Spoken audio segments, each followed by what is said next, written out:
How are you feeling, Broncos country? How you doing out there? It's Orange and Blue today, presented by Sean Ponda, Cecil Lammy, Andrew Mason. There's the Countdown music. has begun. With the music, Mace. Got to have the music. It's Victory Monday, Mace. Get that reverb in there. Do you think when the production musicians were playing this, they're like, we really nailed that? What a great take.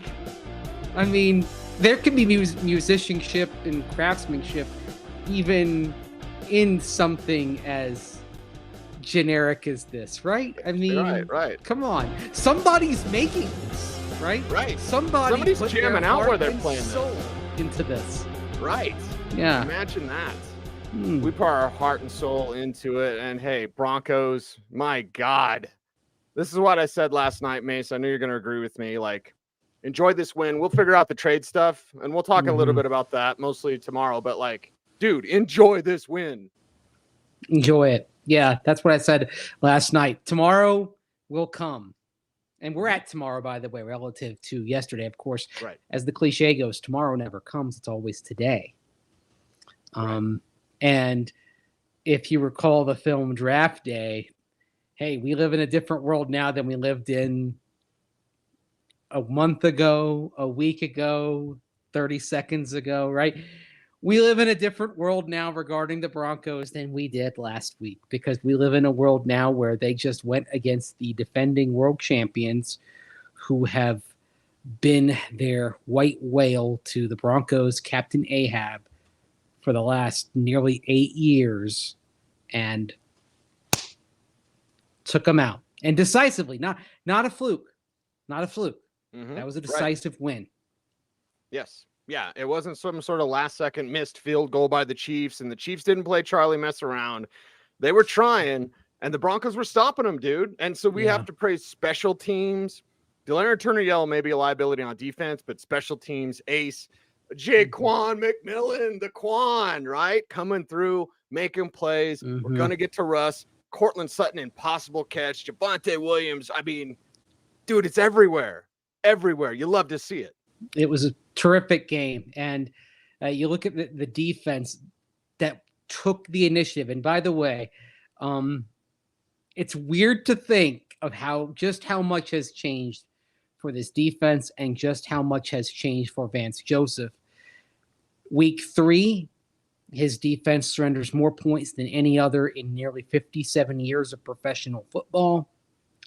And in week 8, 9 points allowed to the Kansas City Chiefs. And really, he put together a game plan that I think you're going to see mimicked. Just as we saw the Bengals in the 2021 AFC Championship game rush 3, drop 8, and that was something Kansas City spent the better part of the following season adjusting to. I think you're going to see something with the let's go man on Travis Kelce. Yep. We'll go zone on everybody else. You know, I think Mike Kliss actually described it best. It was like a 1-box defense in basketball. Right. Yeah, That was great. Wesley says best win since Super Bowl 50. I wholeheartedly agree. Well, there aren't a lot of great choices there, right? I mean, admittedly. Right. This is one of those. Yeah. Do you remember where you were? And again, I don't want to get overboard and be like, it's one regular season game, but it's the Chiefs and it's after 16 in a row, dude. Yeah. It's time to celebrate, man. You were there. The atmosphere, the electricity in the locker room. And you could see it right from the first series. The defense goes out there, and they all look like they were fired from cannons, right? They had the energy. They had the intensity. They had the spirit. It's something that we have not seen in a Broncos team. Oh, gosh. There was that glimpse of it back in December 2019 when they went down to Houston, Drew Lock's second start. And that was a day when there seemed so much promise and potential. And, of course, it didn't really work out in the end. You hope this is something different, even though there are some changes and issues that are going to need to be dealt with, but this was learning how to win against a team that their success has really, I think, defined the Broncos' years of failure over the last 7 years. Not only have the Broncos struggled, but the Chiefs have gone so far ahead of them. And look, it's going to continue to be tough as long as Patrick Mahomes is their quarterback, right? Yes.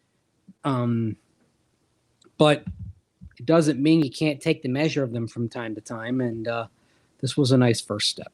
Yeah, it was a fantastic first step. And the thing that I loved about it mostly, Mace, the consistency, right? We've seen it. We've seen the offense flash, usually in the first quarter, and then it falls apart in the second half. We've seen the defense make some plays and harass some quarterbacks, and then they get picked on.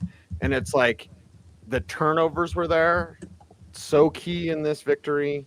The interceptions of Pat Mahomes, the fumble recoveries, the special teams play again. McCole Hardman, why are they trying to make him a thing?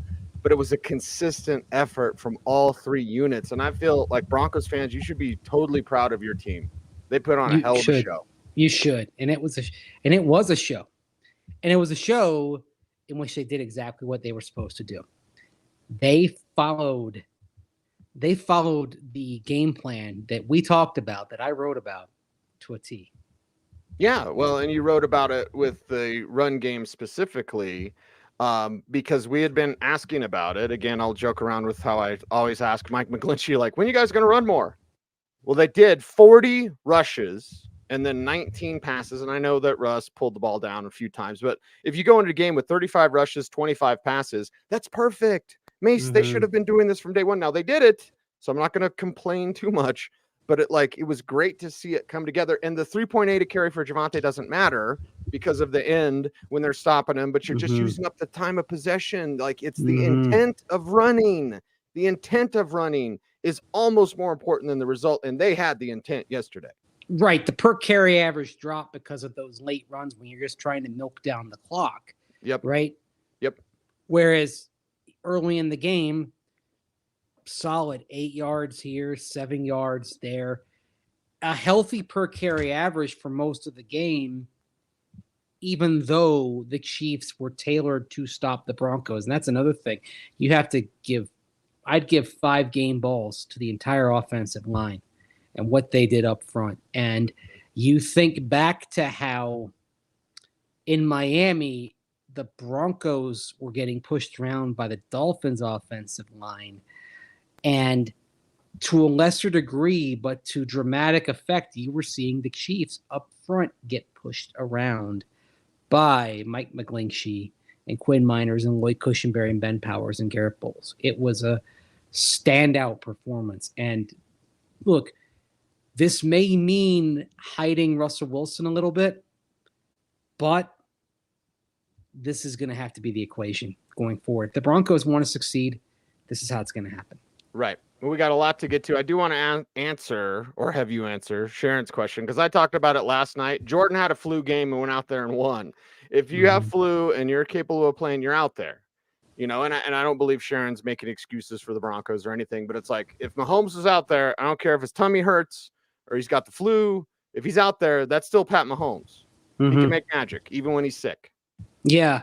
Although it's interesting, you hear the stuff being said, not only about Mahomes, but also Travis Kelce going down to game 1, right, of the World Series last Friday. Not game 1 just across the parking lot from Arrowhead Stadium at Kauffman Stadium in Kansas City. No, flying all the way down to Arlington, Texas to go watch game 1, okay? As a baseball enthusiast, I love it, right? Of course, if I had the resources, I would do the same thing. Okay. Wait a second. You flew out for 1 day to Disneyland. Yes. Well, that's true. There was family involved with baseball, that was family involved with it. But just going to a baseball game, if I could, for 1 day, heck yeah, I'd do it. Okay. So it probably is hypocritical for me to criticize that, but that's the sort of thing being said in Kansas City right now. A little bit of frustration over, going down there and then coming back and Mahomes being sick and then blah, blah, blah. So, and then Kelce, Kelce didn't play badly. I think it was more on the Broncos and what they did schematically. Yeah. That led to Kelsey's struggles. You had a plan for him, and those rushers, someone just put in the chat room, Roger did, about Randy Baron Browning. Baron Browning looking healthier, fantastic. Nick Benito, I tweeted, because it's the most important thing ever. Zach Allen had his first good game as Bronco. He's had some plays, but this was solid across the board. Good game from a Zach Allen. It was tremendous to see. And Mahomes didn't have everybody open. It's not a coverage sack. A coverage sack is still a sack. You can have good coverage and the guy can find somebody open. Like, you had coverage sacks because those guys were hustling. Specifically watching Browning hunt was so fun because it's like he'd wait, and then he'd right at the moment go attack him.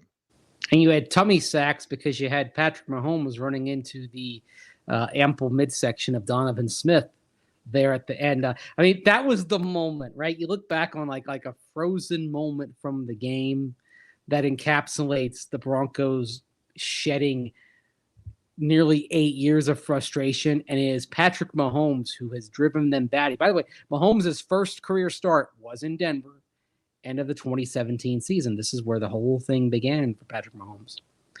And so seeing him dart around, get turned around constantly, do those 360 pivots, trying to buy time, and ultimately running into his own player.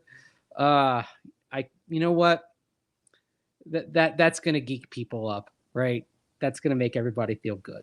Yeah, everybody should feel good today. The Broncos get that win. Trade deadline tomorrow. Of course, we'll be on the show after the trade deadline, and it may not go the way we thought it would go, Mace, but that's okay. You know, that's okay. What's best for the long term of this Denver Broncos team? That's why all week long, not just today, not just tomorrow, all bye week long, we have a ton of stuff to get to with this team. Yeah. Because it's not all smiles and sunshine here. And look, I'll get into this more at denversports.com later on this week. It's still a real uphill climb to be talking about playoffs. Like Javonte Williams, did I send you that clip? Did we? Yeah, we have that clip. Let's play Javonte's clip from his conference call real fast. Yeah, I feel the same way. I feel like as long as defense do their job, offense do their job. We got Marvin Mims back there on special teams, so I feel like everybody doing their job. And yeah, I feel like the playoffs, that's just the bare minimum though. We trying to make a Super Bowl run. Playoffs are a bare minimum. I like the boldness. It's probably not realistic to be talking about a Super Bowl run. I mean, look around the AFC. Okay, now I get that if you beat Kansas City, in theory, you can beat anybody, but it's having to do it again and again and again, and having to kind of take those steps along the way.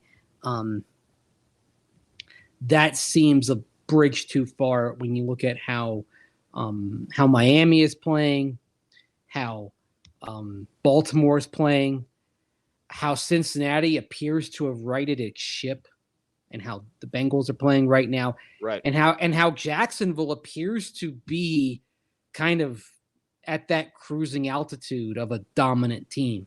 Going into Pittsburgh yesterday, a Pittsburgh team that had some momentum, and dismantling them there at what is it now? It's no longer Heinz Field. I don't know. Acrisure Stadium. Something like that. Yeah. It's Paycor Stadium in Cincinnati. It's Acrisure Stadium in Pittsburgh. Whatever. Heinz Field is such a perfect name. Yeah. Heinz Field, Three Rivers, whatever, baby. Right there. Yeah. Anyway, but so you look at that, and doing it again and again, that's probably not realistic for this team. And even playoffs, it's going to be tough from 3 and 5, but you can squint and you can see 6-6 going to Los Angeles for the game against the Chargers on December the 10th. And then who knows? Well, and we'll say this, Mace, and not to get ahead of ourselves, but Buffalo is very beatable. Now, Josh did a better job against Tampa to spread it around, right? Because he was just looking for Diggs, and now they're using Kincaid, they're using more Gabe Davis, they're using Diggs. They just signed Leonard Fournette to their practice squad. So if they want to run the ball more, which I think is the key for Buffalo, but Buffalo is very beatable, and not just because you beat the Chiefs in one game. No. just from a inconsistency standpoint, the Bills have not been that. They are missing out on the window. Yeah, but at the same time, it's going to be Monday night in Buffalo. I would like the Broncos' chances much better if it were Sunday afternoon at 1 p.m. than a Monday night at 8:30. And like I said to Rachel Vigil on Coffee Break this morning, I don't know that any work is going to be getting done in Western New York on November 13th, right? Even though it's a Monday, I imagine people are going to be taking off left, right, and center, right? It's going to be party. It's going to be party time in WNY. That is a tough ask to go into Buffalo and win. But I would say this: don't get down if they lose that, because that's when after that you go a Kirk Cousins-less Vikings team, a Cleveland team that probably will still have PJ Walker at quarterback, even though Deshaun Watson hasn't been anything special since being traded there, and a Houston team that just lost to Carolina, which was heretofore winless, right? So my point being, they've got some opportunities here. They've got some, you can see 6-6 realistically for this team.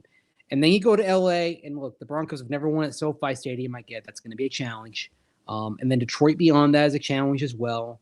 But you're giving yourself a shot. And I do now like the run into the end of the season. Patriots at home on Christmas Eve.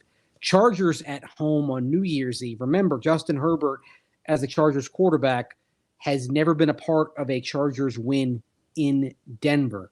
You got to go back to the end of the 2018 season for the last time the Chargers won in Denver. And then you close out the season at Las Vegas, and the Raiders may well be playing out the string by that point for a coach that they don't appear to like. There was apparently a cathartic team meeting in Las Vegas last week. Okay. We'll start getting an idea tonight when they take on the Detroit Lions of just how productive that meeting was. Yeah. And when you bring up the Patriots, they just lost their number one receiver, Kendrick Bourne. So our guy from the Shrine Bowl, 7-Eleven, Demario Douglas, is going to be their number one receiver. So, and by the way, Aiden O'Connell, speaking of Shrine Bowl, he'll probably be the Raiders starter. At least he should be. And he should have been this whole time without Jimmy Garoppolo. But anyway, I digress. You're an Aiden O'Connell guy. I'm interested. It's one of those things I don't need to see Brian Hoyer, and you know what he is at this point. Yeah, I agree. Yeah. And he's fine. There's nothing wrong with Brian Hoyer. It's just, you're not going anywhere. See what the kid can do, right? Right. Figure it out. Yeah. Of course, in the meantime, it might cost Josh McDaniels his job, but oh well. Josh McDaniels cost Josh McDaniels his job. This is true. Well, first of all, and I would argue that it's more than that with the Raiders. You had a playoff team 2 years ago, right? That somehow Rich Bisaccia massaged down the stretch despite absolute chaos. Henry Ruggs. The tragedy of that car accident caused by Henry Ruggs, and got that team to the playoffs. And the move was, okay, let's go away from this and start dismantling it. What were you thinking, right? It's a lot easier to get to the high point from this step than this step. And by hiring Josh McDaniels and then the moves McDaniels made, the Raiders voluntarily went from this step down to this step. Right. Right. What are you doing? Right. What are you doing? If a chucklehead like me can figure out that's not a good idea, then anyone should be able to. Right. Momentum is now on their side, and something that Mike McGlinchey talked about. How does this affect the team after the win? Here's what he said in the locker room. This is as good of a win as I've had in my career. This feels so good. It feels so good for the guys that have been here, that have fought tooth and nail to try and keep this place afloat. Justin Simmons, Garrett Bowles, Tim Patrick, Cortland Sutton, guys that have been here for such a long time, putting their heart and soul into this organization, and to come out and beat these guys, the defending world champs and number one team in the AFC, that's a huge win. And it's a win that's going to make us believers. And it's a win that that can change an organization. It's a lot How's there that for a soundbite, right? Make them believers. And if you're Sean Payton, and I asked him about that, and he agreed with McGlinchey's point. You do need something tangible along the way as you're going step to step to step to step. You need something tangible to get the buy-in that you want. Now you've beaten the Chiefs. Players start to realize that a win like that is the accumulation of all the little things along the way. All the times that you stop practice to work on a specific end game situation. There was one practice I recall this summer, and Peyton is talking about, if it's a windy night in Buffalo in November on Monday night, then pointing out it was, I think they were working on the rare fair catch free kick scenario, right? Mm-hmm. Saying, hey, it can be a windy night in Buffalo, and this comes in handy. A punt hangs up. You got the wind at your back. You get the fair catch free kick. You have a chance to steal 3 points, right? All the little things, all the extra time spent working on pre-snap adjustments, all on getting the cadence down to stop those false starts. Now they have another pre-snap problem to work on, which is illegal formations, of which they had 2 yesterday. Right. But this is the thing in the NFL. It's a dam, and you're always plugging holes here and there, right? That's the life in pro football. But just don't want the dam to break. But all those little lessons coming together, to create a moment like that, right? Mm-hmm. And you don't realize until you actually have a moment like that, all the things that created it in the first place. And it's bit by bit, day by day. Now, I think, I think he's got a locker room now of players, even holdovers, that are starting to believe and understand, okay, this is what he's getting at, right? Mm-hmm. And that's why the second half of the season is going to be so intriguing and so exciting, I think. Yeah, it's a tipping point, right? We're going to go with buzzwords now. Tipping point, shift the paradigm, like all those. Oh, you went for paradigm. Okay, I was going to jump in with that. I thought you would grab it and run with it. So it's like, there are all sorts of buzzwords, but there is a tipping point in football and in life, like where you're putting in the work, winning the work, and then all of a sudden you get those results, and it makes you want to work some more. Mm-hmm. And Mace, I'm not going to break my arm and your arm patting each other on the back. Okay, because here's the thing, what's most happy, seeing Mike that happy, and you and I being around him every week, and just how professional he is and answering everything, even in bad weeks, even when he's playing poorly. And here's the thing, you and I know a little bit about ball, not everything, but a little bit. And we know these guys have good players. They don't have all the good players. They don't have enough good players, but they're better than this. And they finally, the Packers are terrible. The Bears are terrible. But the Broncos had a quality win over a legit Super Bowl contender. Yes, absolutely.